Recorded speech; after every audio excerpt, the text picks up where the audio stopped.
রাশিয়ার সঙ্গে $25 বিলিয়ন নতুন পারমাণবিক চুক্তি স্বাক্ষর করেছে ইরান। চুক্তি অনুযায়ী তৈরি হবে 4টি নতুন বিদ্যুৎ কেন্দ্র। এগুলো হবে বুশেহরের চেয়েও বড় অত্যাধুনিক থার্ড জেনারেশন প্ল্যান্ট। তবে কি শক্তির সমীকরণ পাল্টাতে যাচ্ছে ইরান?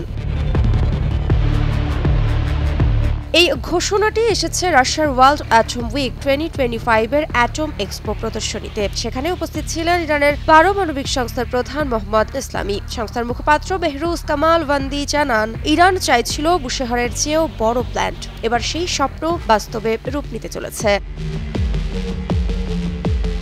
প্রকল্পে কাজ করবে রাশিয়ার রোস্তম এবং ইরানের হরমুজ কোম্পানি। কামালভান্দি রাশিয়ার সহযোগিতাকে প্রশংসা করে বলেন, বুশেহর ইতোমধ্যে আন্তর্জাতিক মানদণ্ডে কাজ করছে। নতুন কেন্দ্রগুলো হবে আরও উন্নত প্রযুক্তিভিত্তিক।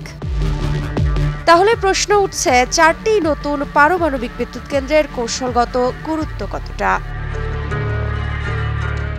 ইরানের বিদ্যুৎ উৎপাদন ক্ষমতা বহুগুণ বাড়াবে এই প্রকল্প। তবে রাশিয়ার গভীর সম্পৃক্ততা পশ্চিমাদের জন্য নতুন মাথাব্যথার কারণ হতে পারে। বহু বছর ধরেই ওয়াশিংটন ও তেল আবিব আশঙ্কা করছে, শান্তিপূর্ণ বিদ্যুৎ উৎপাদনের আড়ালে সামরিক সক্ষমতায় বাড়াচ্ছে ইরান।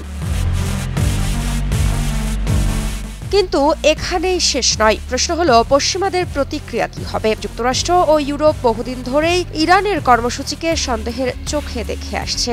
এখন রাশিয়ার সহযোগিতায় নতুন 4টি প্ল্যান্ট গড়ে উঠলে কূটনৈতিক চাপ ও সম্ভাব্য নিষেধাজ্ঞা আরও বাড়বে।